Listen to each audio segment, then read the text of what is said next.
Welcome to the presentation. It's an information session with Dr. Reinhard Wagner, who's actually the deputy head of the faculty of Alma Mater in Slovenia. That's where it's actually based. And I'm an associate professor at Alma Mater as well. We're going to go through the introductions as we sort of go through the slides. This is going to take about maybe 60 to 90 minutes. We reserve 90 minutes for questions. Do ask questions, and if I see them or Dr. Wagner sees them, then we'll actually answer as we're sort of progressing through. And this is, I think it's our third or fourth time we've actually given this presentation. The difference between this year and last year is we actually got a new brochure, so it's a little bit more jazzy. We've also included the Young Researchers PhD Forum. We have something like about 5,000, this time here, 4,800 members, close to 5,000. And it's actually the biggest forum on LinkedIn specifically on doctorate, so graduate and postgrad in the area of project program portfolio management and also PMOs as well. So we're going to cover a few slides. I think two on introductions. I think we have those. The case for action, why you should look at considering doing research. Well, I'm sure Dr. Wagner would actually give his reasons why he actually took his PhD, and I'll do the same as well. We'll do introduction to AI PMO, that's the association, we're in partnership with Alma Mater, and then the other topics which you can read down here. So we should finish in about 60 minutes.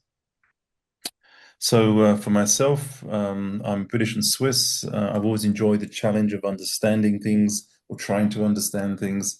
And in fact, this is why I worked across different industries. I spent half my life in Switzerland and half my life in England. In fact, England was the first half. And I will say in Switzerland, I've got no plans to stay and no plans to go. So it was really, really exploring. I've worked for various organizations, including consulting companies like McKinsey and Logico, and I have my own consulting company. And really at the age of 50, I actually had more questions than answers.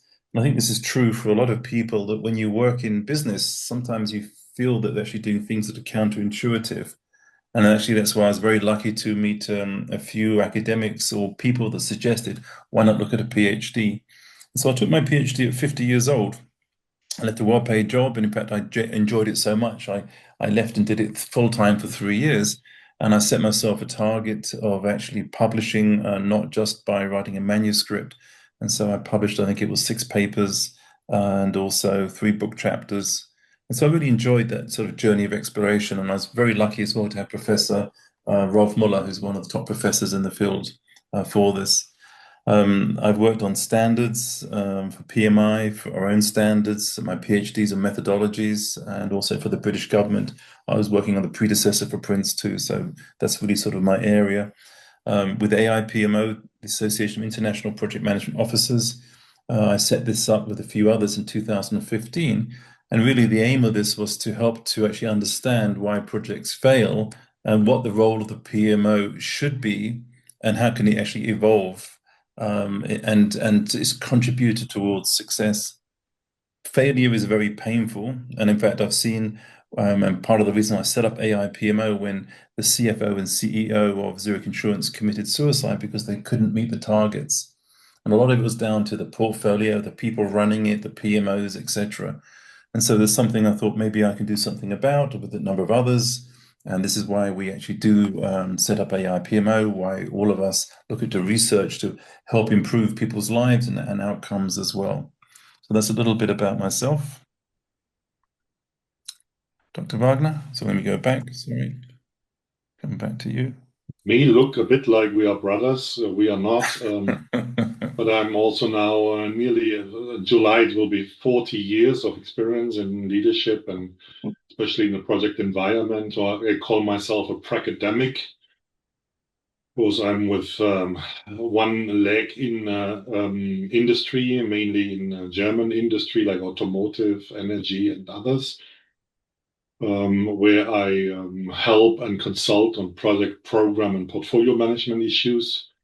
But on the other leg, I'm more in academia. Since more than 25 years, I'm teaching at various universities in project management, and now also with Alma Mater and the Stellenbosch University. I have positions at universities, also taking care more for the postgraduate students in the field of project management, and I love that. As you can see, I'm more engaged in the German Project Management Association and the IPMA.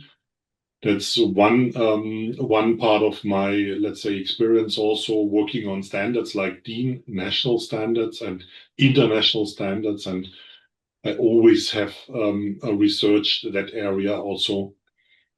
And right now, I'm managing director of TIBA, which is a consulting group. But I'm moving also to another company, my own company, soon. So that's what I'm doing. So I'm passionate about projects. Yeah, thank you.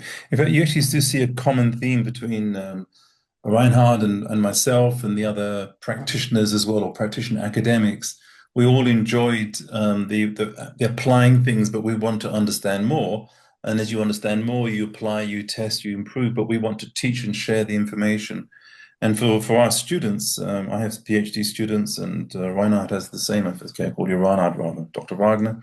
We really enjoy others when they sort of see the light, they understand, or they push limits. So when you're doing research, it's all about pushing limits.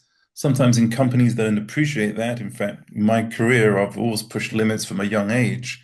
And I think actually I fit very well into the academic space because you challenge, you question, and is this really the right way of doing something?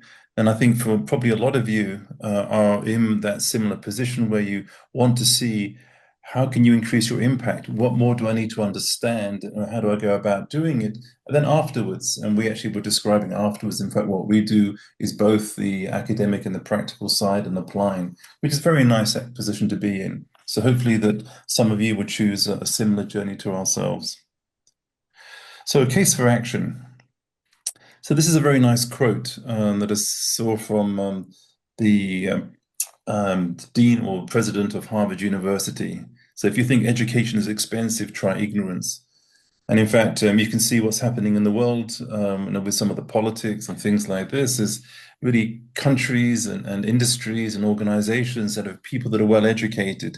They know how to get things done right first time.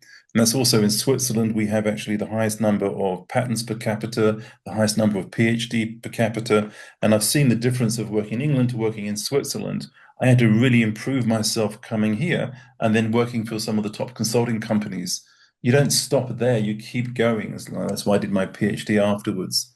So this is a very important point, and I think probably this is why also all of you are here to understand more. How do we make sure we base our decisions on something solid and robust rather than something that has been taken from somewhere else? Here's some examples of ignorance, and I was exploring this about silly things, that you look at today and you realize that it was crazy, but at the time it seemed to be in vogue as such. So when Madame Curie actually discovered radium in the 20s, some people went and thought, okay, let's exploit it. Let's create radium chocolate. Let's create radium cigarettes or radium butter. Of course, the outcome is pretty obvious. People died. But at that time, they just didn't know. So when you see here is a real example, and you probably, when I discovered or researched into this, it shocked me. And every person I've actually showed this to you to has never seen this before. But just think about the number of times you've been in your company when they make decisions, and really it's based in not of anything solid. It's based on sort of ignorance, or they don't actually push things, and you can see the consequence accordingly. So we actually want to try to actually reduce that. So here's some examples of ignorance. So, for example, there's only three types of PMOs. There's literally thousands of types of PMOs. But at the time when this thing was written, it was actually the PMI, the Pen Book Guide 1 to 6. They actually say there's only three types. Or another one I remember, portfolios never end. I was on a committee on the portfolio standard, and then I said to them, what's the average age of a company? It's only 2 years. And if you look at the Dow 500, when I was on the standards in 2017, 55% of the top 500 companies were bankrupt. That means then clearly portfolios do end because companies end. And there's lots of these things down here that when you actually look at it, you realize that this is silly or is ignorant. You need to have these things into place. So I won't actually discuss all of these. But I've experienced it, and Reinhard's experienced other things as well, that when you look at it, especially you understand more, it just doesn't make any sense, or it's because of ignorance. We want to try to reduce that. So when you look at yourself, case for action, you have a choice now, and you're here looking at attending or considering taking a PhD. You can actually have a choice in ignorance or facts or fiction. We actually do presentations. Is it fact or fiction? And there's some that we see. For example, they were talking about PMOs are failing every 2 years, and it was based on research from Monique Aubrey. And in fact, Monique's research report said no, they've all succeeded or evolved. Somebody got it wrong. They published it. Another organization published, and everybody believes it. What we need to do is try to make sure that all we do is we see these things like this, is that we quash that or stop fiction and make sure things are based on fact. And the best way of doing it is to make sure it's solid and robust. So this is where you look into the world of empirical findings and doctorate research. And here you are as a student, and it's your choice of where you take it. So let me just introduce AIPMO, then I'll hand over to Reinhard for Alamata. So AIPMO, we set up as a more of a research-based organization. What we try to do is to understand, we create frameworks, we build 10 integrated frameworks. We actually populate it with information that comes from research papers or from experts. We test it as case studies or on courses. We then write books. And that's the approach we actually take. It takes a lot longer than if you just publish something without testing it. But then I would ask, actually, if you're influencing tens of thousands of companies and literally hundreds of millions or billions on projects, everything that you do, you want to make sure is robust.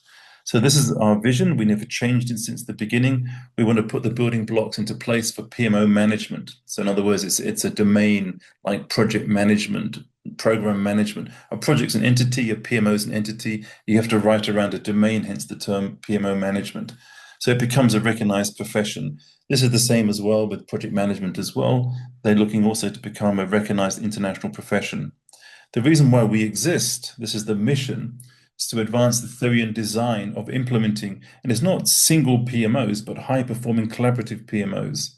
We know that teamwork is really important. In PMOs, they actually work in different configurations, federated, composite, virtual, centralized.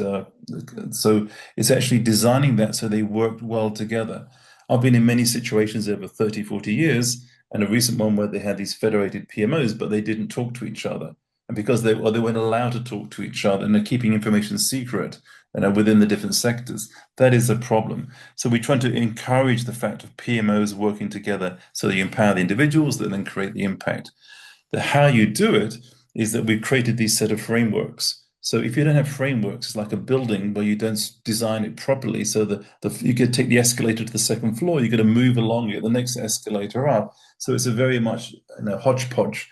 And in the world we live in and work in project management, it is very complex. And it's the same as well within looking at operating models in organizations. It takes a lot of design. It's quite different how you design the operational structures as it is to do the project structures. We specialize actually on the project structures and how we do that. So we create the frameworks, we look at the research, we've got research students at Alamata, we also partner, so TIBA, for example, and we've partnered with Alamata to make sure that we bring the right people together to then actually publish research findings or reports. So then we can then share them with yourselves. Oh, this is where I'm actually based now. So this is actually Canton Schwyz. It's the Swiss Army flag. And if you like Victorinox, it's just over the mountain here. So it's one of the 26 cantons of Zurich. Can I hand over to you, Reinhard? Sure. Alma Mater is a European university, and I think that's very important. It was founded by the European Academy of Arts and Science, which is based in Salzburg. But our faculty is basically in Slovenia, in Maribor, in the city of Maribor. And it offers a big variety of master, bachelor, and also doctoral study programs. And now we are talking about this doctoral study program in project management, which started in 2017. So we are now also quite an established doctoral study program. What is important, talking about the doctoral study program, it's rather a PhD program because it's very focused on scientific research. So you only earn your doctor in science of project management if you really do proper and robust research according to the scientific methods and approaches and frameworks. So that's very important to recognize. It's not something that you just turn a practical case story into a thesis and publish that. No, it is very important that we have high requirements towards the doctoral students so that they do proper research. And I will later talk about the content of the doctoral study program, but you see on the right side a bit that we have here a 3-year study program, which is a part-time study program. It is part of the Bologna cycle, so it's fully accredited in the European Union. So you earn a Doctor of Science in Project Management, which is equivalent to a PhD programs in other countries. And you see the accreditations on the lower right that you see here. The next slide, because we are dealing with project management. Yeah, just a quick one here is that study locations. The nice thing about Alma Mater is that when you actually go into a class, you have the opportunity of going into Germany. So Reinhard actually invites the students, and you may visit one of the automobile organizations or some other type of organization. The team's been to Vienna, and there's actually a relationship with the Vienna Technical University with Martin Huiman, Professor Martin Huiman, who's the editor of International Journal of Project Management. It's one of the top journals, also in the UK. So you've got different opportunities, and I actually put Switzerland down here. So I'm hoping that if it's not going to be this year, then next year to invite the Cohort 2026 to come to a Swiss location somewhere around the lake. So we try to make it as interesting as possible for you, that you're not always visiting the same building, that you go to different cities and meet different people from different universities. And that's very good for networking and understanding what the research is actually happening. Yeah, that's good that you mentioned that. It's basically a virtual study program, so you can do it full virtual, but we recommend certainly to be in such places because we have our doctoral workshops, we have our seminars, typically during a weekend where we then meet all together, and the exchange is much better also being on site. What you see here is a bit the content of the program. I'm not reading that. You will find all that also on the internet. But we all have practitioners in our classrooms. So they are in various organizations dealing with various topics like AI, etc. If you go back, Robert, then you see it's a big variety of topics. We have leadership topics, sustainability, PMO topics, certainly, and many other things. So you can bring your own topic and bring your own research to the table, and we will find you also a supervisor that will guide you through the process, which is, as I said, a robust scientific process. But we will accommodate all the topics that you will bring to the table, but it needs to be a project management topic or question or in that area. So just adding to that, the reason why AI PMO also linked to the universities is that we need research to actually populate all the frameworks. We don't want to sort of say, well, this is Robert's view, let's put it in there and, it's good enough. We have about 100 topics of research. And so often what happens, and including myself, when I went to do my PhD, is that I had an idea, but then after about 3 months, I realized there's so much more I just didn't understand, and I changed my topic. And probably about 50% of students actually change the topic from what they think they want to research to what they really do want to research. And we really encourage you to, in that journey, if you're not sure what you want to do, you can have a conversation before if you want to discuss before you put your submission in, or that when you do put the submission in, is that we will also, AI PMO, if I put that sort of hat on, is saying that we want to look, for example, at PMOs, reactive, proactive PMOs. Is there a certain ratio that is ideal? There's lots of topics people want to look about AI, but we need to be sure that is that really a PhD topic, or is that just something that is more of a report? So we'll also help you formulate what your topic should be and that it meets the academic criteria for that. So lots of opportunities. Each one of us have got different specialities. You actually would select your supervisor according to whether he's got the interest, the knowledge, the time. And I think we have something like about 30 supervisors, I think. And we're actually increasing the supervisors, which means that you have more choice of who you would like to actually choose to support you in your 3-year journey. Reinhard? I did the program myself, and I was always happy to have so many international contacts, professors, supervisors. You also join events like the workshops, but also research conferences in various places. So you can network. You have an exchange between, or you're bridging theory with practice. I think that's what I personally like very much. And as we said, customize your learning path. You can bring in your own topics, maybe from your company, and we tailor it to the needs of a scientific process and do something. So you have a double win, maybe for your company and your situation in the company, but digging deeper through a scientific method and approach.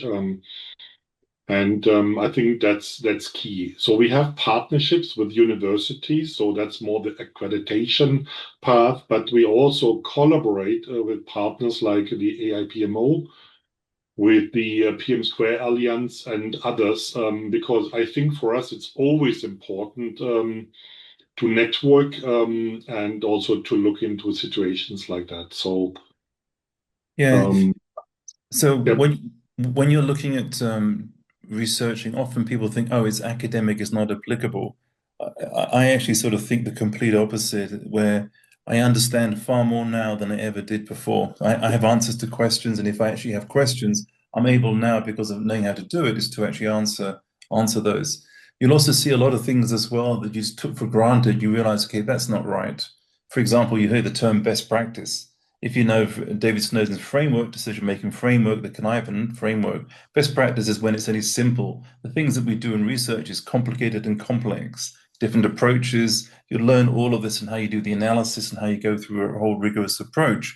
And then you can apply it yourself on maybe a company project. In fact, this is what McKinsey uses, and all the top consulting companies, they use the research approach that's from universities and how they actually apply it for their own assignments. So they take a version of that.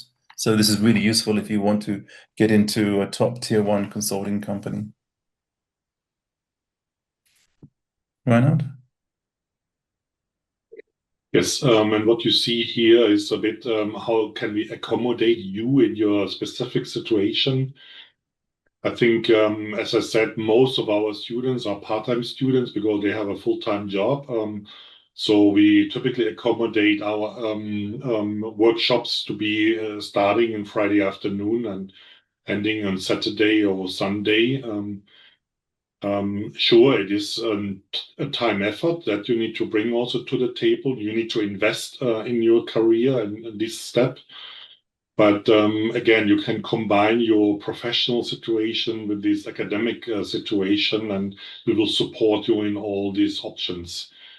We have Yes. e-learning and digital resources. I think that's very important so that we do streaming of events that you can participate. We have students in Latin America that not always can fly to Europe.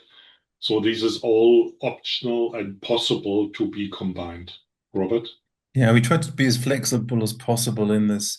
Also, like using technology where if we have people in the class, we've got special cameras and now speakers. In fact, I'm using this sort of thing here. Maybe you can't see it. I use it for teaching, so we try to bring you in as part of the class for that. This was a new one we made out where you can actually decide on your topics. We can explore these things. So whether it's on maturity or dynamics or digital PMOs or whatever it is, and then help to formulate. And we cover that. But it's a key part of actually formulating your research topic. This is Professor Maladen. He's actually the head, the program director. He's a lovely gentleman. He's He's in his 70s. yes. He's the founder. He's very strongly based in the product management domain, more from the construction sector. So this is also quite interesting that we have people from construction. I'm more from, let's say, automotive industry or industry based here in Germany. We have IT, we have all kind of sectors also represented, and this is also a cross-fertilization that we lever in our programs, and also the students are from various backgrounds. And you see a bit the highlights here again. We are not repeating all that, but if you have questions, just post it here or ask it online. Yeah, so if you go to the Alma Mater website and select obviously English, unless you speak Slovenian, there's actually the online brochure, the full one here. We just took some slides out of it. So you can actually look at, I think it's resources and expand this out. This is actually just looking at some of the accreditations and actually the 3-year program. Yeah, So but maybe that's interesting, Robert, to talk because in the first year, I think that's more the foundations that we more teach about the academic side of doing research, kind of statistical models we use, but it's also about the research methodology and the method you could apply, because then in year 2 and 3, you are more moving into doing research and working on your thesis proposal, but then the thesis itself. And so most of the people need a bit more than 3 years, but these 3 years are very key for your, let's say, finishing. So most of the people finish 4 to 5 years in that time frame. But it also depends on how much time you can afford to spend in this program. yeah, so the PhD Bologna system, it's 3 years minimum, 7 years maximum. For this. I actually wanted to finish when I did mine on the 3 years, but it was so complicated. I couldn't get everything together, and Professor Rolf Muller said, "Look, just take a break and finish it in the next 3 months." So I went and did that. So you don't want to rush a good PhD. You work hard on this. You need to commit probably about 10 hours, something per week on average, something like that. When you're looking at success factors, the things that make the difference, one is actually the topic. You need to be passionate. So take your time in selecting that topic, discuss it, think about it. It may take you 3 months. It took me 3 months when I changed mine and I explored different topics, talked to different people to get what I wanted to go and do. You need to have obviously the money. In this case, actually, this is not an expensive doctorate. The school I taught before was about 40% more expensive than this. And actually, the resources, I believe, are much better at Alma Mater. So you really want to make sure then you've got a great supervisor. That's your choice. I actually, when I was doing mine, I worked out within a matter of 2 months who the best person was. And I actually spent my time courting to get this Professor Rolf Muller. And there's a story behind what I won't talk about today, but in actually securing him as my supervisor. Just because a guy's got a PhD doesn't mean he's a good supervisor. You want to really go for one that's published and knows their topic very well. Yeah, and also willing to take you on. And the key thing I think with all of us is that we want students that publish in journals, not just manuscripts. So having a manuscript is okay. It's far better if it's then into either a conference, a research conference, but the best is in a highly cited journal like International Journal of Project Management. And then you need to have the time and then the access to research papers. Actually, the last one is a good network of people. So this is actually where we try to make sure that you meet each other in person, meet other university students, also in project management. And then we mix with University College of London as well as the Vienna Technical University, and then maybe one or two others as well. So you really see who's doing what, and you can also share ideas and questions and challenges behind it. Reinhard, do you want to take this or? Yes, I think the two of us are shown here, but Mladen Radukovic, we already explained. We have now, since many years, so from the start, Martina Ullmann, who is really esteemed colleague and well recognized worldwide. And if you want to publish, I think she's also explaining what are the requirements for publishing in a journal like IJPM or the Project Leadership and Society, which is a Scopus journal, which is more applicable for our doctoral students than the IJPM, which is quite high level. We have Gilbert Silvius from the Netherlands.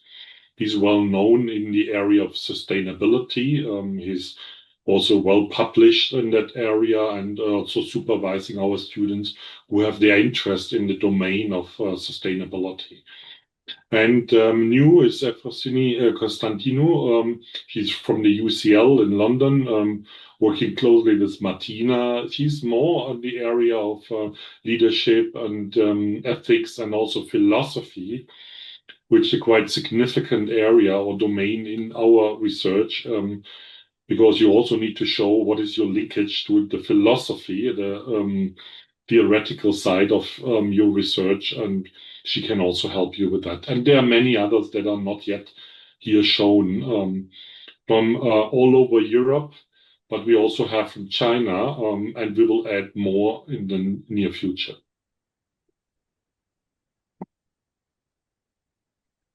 Yes, so what you see here is a bit the process. So I think the entry point is always the website, which you see below. There's an application process where you can inquire if you have more questions to the student's office at Alma Mater in all in English language.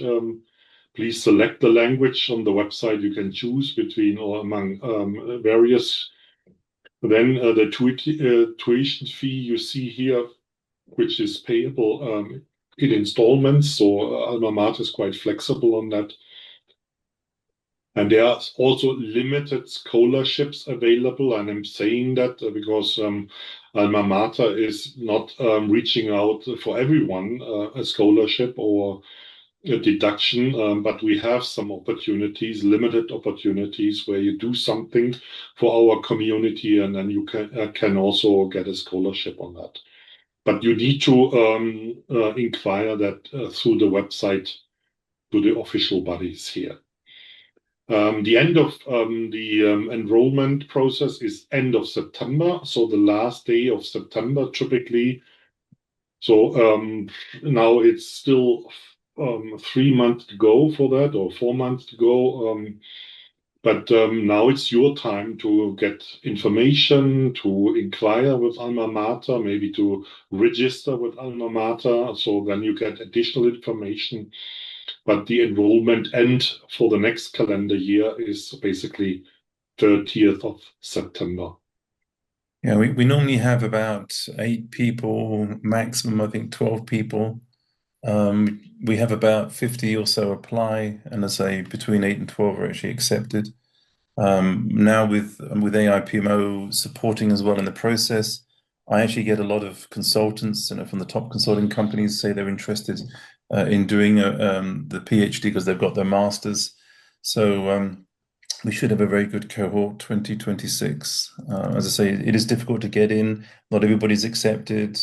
We don't put the fees are actually more the cost because I'm not sure if it's a non-for-profit, but it doesn't aim to make a profit out of the students. It's not like a business school, and it has a very high standard as well, which means that when I was teaching at the previous institution, struggling to get people to actually publish it, even a conference paper, whereas Alma Mater doesn't have a problem at all with most of its students publishing both at the conference and in cited journals.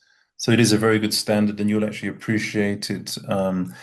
Maybe not when you're going through it so much, but definitely afterwards, because your level of understanding will be much higher, as well as the impact you I make. think that's very important, Robert. I'd like to emphasize that because, as you may have heard, I'm also at other universities.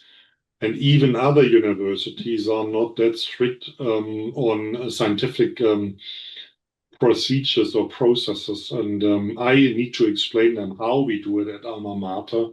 And they find it very interesting also to impose that because that's a precondition. If you want to be accepted with your paper in IJPM, you need to follow that robust process.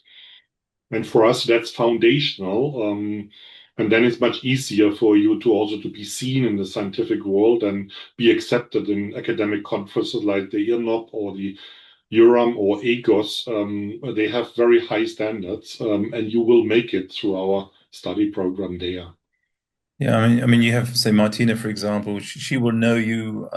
In fact, I've just been asked to review a paper, and I actually know who's writing what, so it's not really quite a blind review. I'm sure Ryan, you're the same as well. You say, okay, I know that's so and so or that's so and so, but you'll also be asked as well, and we often get asked as ourselves if we can't review something, who would we recommend? Definitely would recommend the students and the graduates from alma mater. Whereas I wouldn't necessarily do so some of the other business schools or universities or more business schools. And there's a big difference between a DBA and a PhD. And for me personally, it was definitely the right decision to do a PhD. And actually, I've seen now from different business schools who do offer DBAs, it's really there's a big difference of levels. So I think you'd It appreciate is, the standard we work it at. is, it is absolutely. I was just the examiner of a DBA student and did not find this robust process and baseline. And it's very different at alma mater. Yeah, and you probably experienced this where when you're giving your a course and somebody's got a PhD in governance and you say, look, would you like to talk about your governance, on the PhD? The ones that say, no, no, no, it's okay, that they probably were not involved in it. Whereas if you are doing your PhD and a proper PhD, you will invited to actually go to different universities with your supervisor, and you'll actually have the opportunity to present to the faculty. I did so with Rolf, for example, in a couple of universities where I sort of presented, and it was very nice. You get feedback from that faculty on your particular topic. Have you thought about this idea, or I'm doing that? And that's really what it should be: is the sort of the sharing of minds and ideas to help then improve your thesis or your topic that you're doing. So here we're looking at the different aspects of a PhD, and I partly sort of covered that off. So doing it requires all of these different aspects associated with doing a doctorate, and I think all of these are sort of joys. The joy of the results, and this is actually absolutely, when you get the results, it takes a lot to get because the whole method needs to be robust and documented. And if you do discover something that's maybe counterintuitive, that's really interesting. So there's a paper from Davis 1971 that quotes, that's interesting. And in fact, I was shared this from one of the editors in Australia saying, why should I publish your manuscript? Why is it interesting? And he shared it to me. And then it actually gives you 14 criteria of what makes your paper interesting. And I often use that, and I use it with my students as well. So interesting from a academic perspective, but also from the results that come out of it. So a PhD elevates your understanding and boosts your confidence. It definitely does that. People are more likely to listen to you. It's very important that if you do get your doctorate, that you need to also be respectful of others' opinions as such, because it does command attention. People are more likely to believe you than somebody that doesn't actually have it. So as I say, exercise is privilege with discretion because you have a responsibility because you have a doctorate. Make sure you use it wisely and make sure you do share and encourage other people as well. So it does set you apart. So why is it important? So these are the attributes of a PhD student down here. The nice thing is that it's relevant actually in projects. In fact, when I set myself the target of 3 years, I use my project skills and my PMO management skills to actually set up the project properly. So, in other words, what software do you use? Reference Manager? Do you use Mendeley? Do you use EndNote? I realize now that EndNote's probably far better because it allows you to group topics together, whereas with Mendeley, it's more sort of meta tagging. You got to work all this stuff out. So when you actually do want to operate at the higher level, you don't have to worry about all this administration stuff of how do you document things and remember things, etc., etc. So being an expert in project management, a PhD is a project, and it's a very complex project, and it runs for 3 years. So if you look at the statistics on complex projects for 3 years, they have a low success rate. So make sure you apply all of these things. So very applicable for what we go and do. So anything you want to add to this about project management and actually doing a PhD? No. No, it may be also seen as a project. So sometimes we say you need a red thread, you need a plan. Also on the way, you have a lot of risks. We had, for some students, the pandemic hitting them, so they were not able to follow up properly their interviews, etc. But there's always a way out. So see it maybe like a project that you do, and organize and structure it. So all that is important. Yeah, most people only do a PhD once, except if you were in prison or you're crazy. The problem when you do things only once, like The Rock, with Sean Connery, I think it was, he had three PhDs because he was in prison for 30 years. So you normally do a PhD only once, and the problem is that when you do something once, you're not particularly good at it. But if you do it twice or three or four times, practice makes perfect. This is why you really want to plan it out properly, like any project, but also the fact that we're all in project management. I try to help my students in actually planning it so they don't make obvious mistakes because these mistakes could lose a month or 2 months of time, if you have to go back and redo something on the method. So just be aware of that. So demystifying the research and project management. So a couple of years ago, I was actually in Sydney, and this gentleman here from PMI, he was describing research as magic, looking at a crystal ball to find out things, like this thing here. Actually, it was nice, but actually, research is nothing like this. Well, not our research anyway. So it may have the sexiness to it, but it really is something where you need to focus in and actually look at it and be very rigorous and actually in what you're trying to achieve and how you actually go and achieve it. Um, so time to get research into the public domain. So these are some of the factors that if you're going to do something, like if I do something, I say, what's the value in it?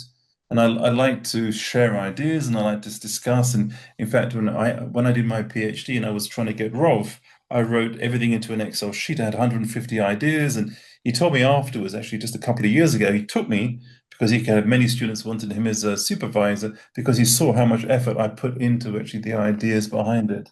The problem is that when you do the ideas to research, it actually takes typically about 6 years to get it into research.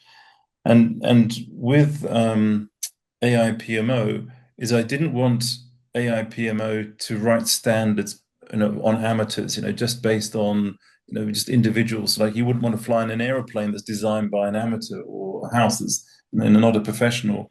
In the case of ourselves, is that we have a pseudo professional where you've got people doing research. They're actually not that they paid for it, but it's a very rigorous approach. And so we know every piece we put into the frameworks that it actually has been well thought out. And then we test that and we then put it into the books.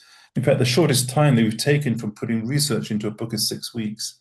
This is where we looked at looking at the domains of influence of a PMO, and we use this as a way of calculating how well it's doing, so the maturity and the impact. So when we published the research paper in 2022 at the IPMA Research Conference, for 6 weeks later, we managed to squeeze it into the PMO Service Capabilities book. So we have a resting ground for it. If you're doing research that's not actually applied, it just people may read it. If it's in a research paper, maybe it's reused, but it's always nice to see it actually having value practically within the industry. So there's various factors that you need to take into account when you're actually looking at applying this and how to get into research.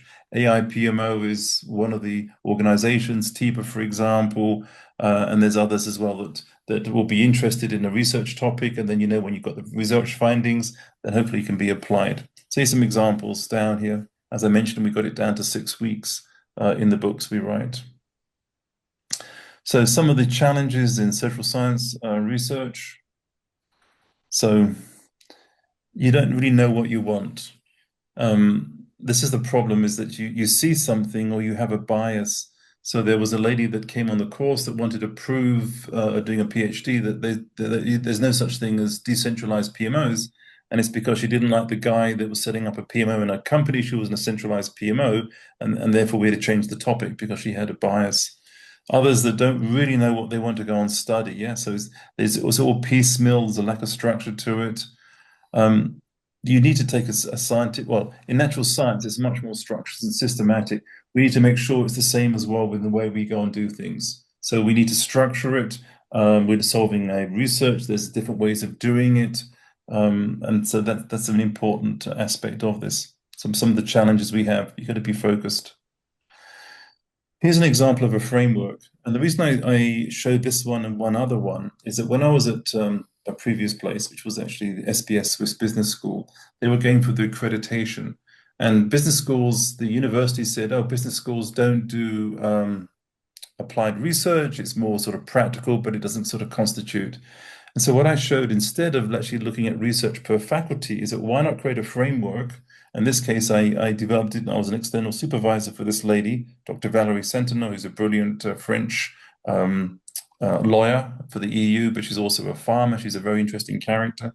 We developed this knowledge mobilization framework. And so it took us a month to do it. And then the idea is that you can get different people researching the different parts of this framework. So it's almost like teamwork, but as long as you don't work on the same variables, it actually meets the criteria of academic research. So we showed this example of this framework here. This is the second one. I was doing this with Damir, who was actually doing his PhD. He did his DBA at Swiss Business School, but now he's doing his PhD, so he can teach. So with this functional stupidity, it's a very nice paper from a gentleman called Professor Matt Elverson from Lund University in Sweden. He talked about how organizations don't challenge, they don't question. It's called functional stupidity. So you see some of these mega projects, I won't say which one, where they don't succeed because people don't challenge or question. And you can see things in other in countries, for example, where they just accept. What we did is we actually built a life cycle framework to it and all the different parts that could be actually researched. So we try to show the components, and then you can actually take individual students that would take different parts of this, then research on it. So in some ways, it's a nice because you're not alone, and you actually see how it collectively brings understanding to the complete framework. So we presented two frameworks or three frameworks, and then they said that's a novel way of actually doing research, and therefore then the Swiss Business School got their accreditation. They tried twice before, they had failed. I was head of research advisory board who came up with this approach, and this actually applies really for any university. So maybe we apply this within alma mater. I might take a topic, create a framework, and then so to say to students who are interested, like yourselves, now, are you interested in something like this? And maybe one or two of you say, well, we'd like to look in the area of functional stupidity, and you discuss amongst yourselves, and maybe then you create a couple of ideas to research on that. This is actually what we call collaborative modular research. You can actually see the presentation or this later. So new idea, I believe it's a new idea where so we don't break the rules of doing a doctorate, but you're part of a bigger picture. And I think that's really important, which often is missed in academic research.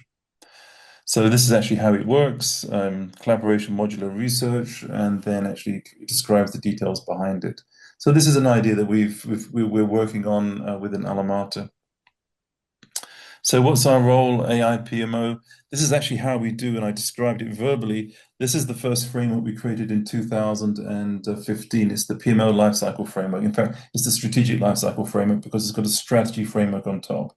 So everything's got a life cycle, a beginning and end, whether it's us, whether it's portfolios, PMOs, etc. We take the research from journals, from the advisory board. We have various topics. We put them into the courses as case studies. We test it for 2 to 3 years. Actually, it's 4 years. Then we write these books. So this one, for example, was 6 weeks, as I mentioned, to get the latest research into this one. This one is now the second. We're actually working on the third edition. It's probably got about 100 citations in it. It's actually more of a practitioner book, but it's based on academic standing. And this one here, I actually was working with PMI on all their principles, and I wrote the first one. Then I wrote with Rolf Muller. We co-authored this on corporate governance, portfolio, program, project principles. The last one is the standard, which is actually written since now a year and a half, and we just need to now publish it. But we're testing all the pieces out within. So this is the way that associations, in my view, should work in creating leading or research-driven standards where you show the best of the organizations of what they're doing and then test it, and then write it into the books. These are all integrated using a systems engineering approach of how we've done it. Yeah, Robert, and let me applaud you that you are doing that because I know many other associations that are claiming that they do research-based standards and stuff, but they are not. and the value of research-based standards, frameworks, etc., is much higher because it's more valid than if you just claim you have done such research. And so, for example, if Gartner is claiming 80% of the product management work will disappear in year 2030 by AI, that's just a claim or an opinion, but it's not research-based. And this is why I'm very critical on that. And I'd like to see more of that research-based work. Yeah, I mean, it's interesting when you talk about the Gardner. I know some guys actually in Gardner, and I asked them, how do you work out like 0.6 probability or whatever, 0.9 probability? They said it's quite simple. We have a room of 10 people. We ask the question and they put their hand up. And that's how they calculate 0.7 probability, 7 people with a hand up. Seriously, that's how they go and do it. And I've also Mhm. attended some of the conferences and I challenged them. Um, I think what they're doing is that they're trying to shock or show a direction. But what I've learned is that whether it's Reinhard presenting or me presenting or somebody else, you've got to make sense out of that. Sense making. It's a very important thing to go and do. So like Yeah. when I say I'm doing it this way, is that does this make sense? And the second thing is then is that actually are we doing what we're saying we're doing? So that's what you need to really check into to verify this. So I talked about here about the publishing time for this book. We've got over 500 citations. This book actually took 3 years to write.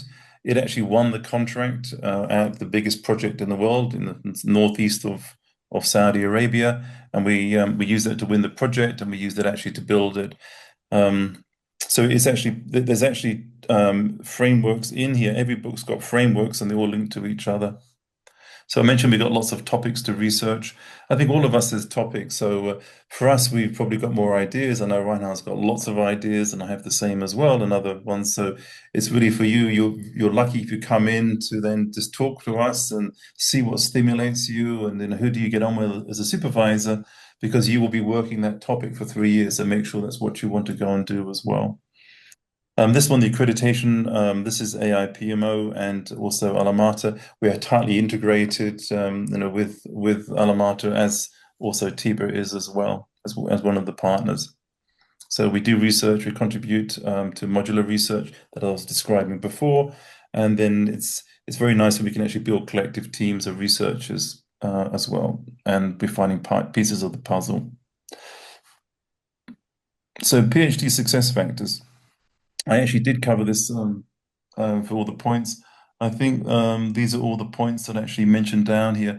So just use this as a guideline. So I mean, on the courses, maybe may not have dated this. I think it's 832. It's round about this or slightly less. I think it is 36,000 It is 24,000. or 24,000. Yeah. So this is actually what I do is I just update this thing. So then 24,000. 24s. We actually brought the price down, which is quite unusual from the year before. So this cohort is actually going to be cheaper. So they say it's not done for profit; it's really for education, and that's why we want the best students in. Because previous schools, I know, charge so much, only rich people can afford it. We want the best people, not necessarily one that's got lots of money. But you do need to fund this, of course, as well as the travel. So these are some of the points down here. So at AI PMO, we picked out these particular topics: strategy, project leadership, and PMO management. It's all like part of project management, as you see. So this is what we sort of pick out. When we look at, and this is how we build all our books, we look at everything that relates to each other. And so the different books, or you can see the topics that are related. Some we know fairly well, others we need to do more research into. But it's essentially you'll be getting your PhD, which will be in project management. But you can actually take any slither or you can take any topic you want, as long as it's sort of related in some way to project management. AI PMO, this is another picture. So I'm just over here. This is the snow in the Swiss mountains, Alamata, and then that's just us. So I'm talking from an AI PMO perspective, of course. Some of the ongoing research, I'm sure this is fully up to date, so I'm sure Reinhard would add his extra points to it. There's nothing. Yeah, as you can see, it's a broad variety of topics, starting from the bottom, projectification, that is my research domain. but this is a huge space where you now look into the situation in Nepal and compare it with Slovenia. That's one student, but as you can see, we have AI topics, PMO topics, many different things. Sustainability is on our spot. So right now we have, I think, more than 40 students that are still pursuing their study program, and some are close to finish and defend this year. Some other just started. So it's quite a broad range. Yeah, and the nice thing, you've got flexibility of choice. What to do. So how to apply for this? You can actually apply on the AIPMO website if you want to. We just pass the information directly onto Alamata, or you can actually apply here as well directly on the Alamata website. You look at resources under here, you'll see the new brochure as well. We're showing pieces of that. And feel free if you want to reach out.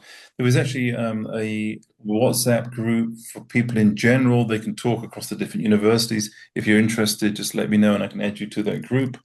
You can get me at robert.jocelyn@aipmo.org or robert.jocelyn@alamata. I think it's SI. But you'll find me anyway on LinkedIn, and I'll connect you to the other group of some of the existing students and some of the new students that want to take it. When we actually do, when you're enrolled, we also have a WhatsApp group, and then we use that for every course. So I was giving a brand new course looking at the four domains, and then I would share all the information up there. We do all the logistics, etc. Then the next course started with Martina, and I think right now you did the one before. So you're always in contact with the other students, which is very nice. We try to keep you all together and integrated. So yeah, make sure you do take time to ideally do it earlier than later. It doesn't really matter about the topic because you probably will change it. But we want to see that you actually thought about it, yeah. So you may keep the topic, you may change the topic, but allow enough time to actually apply. Probably the whole process takes a month for all the approvals because we've got to validate your existing degrees and diplomas. That's not us actually, that's the Ministry of Slovenia does that. So it does take a little time. Anything to add on that? Why not? No, it's fine. So this is the point now where we open up questions to people. So I think we have 11 before, we've got 9 that's remaining. So let me stop sharing. And do we have questions from people? Anybody? Feel free just to type in and I'll look at the There question. was one, I answered that already. One of the participants talking about IT organization, product management, life cycle, and agile methods. Mhm. Fine. We have people from various backgrounds, as I said, and apply project management, any project management approach. It can be agile or traditional, hybrid, I don't know. But you need to have some project somehow involved in that. So don't come with a just product management approach or product development or R&D topic. There needs to be any project involved because at the end you're earning um, a PhD in project management. Mhm. Yeah, I'm interested to know from the people attending is that what is your motivation for looking at a PhD? So anybody want to type down what the motivation is?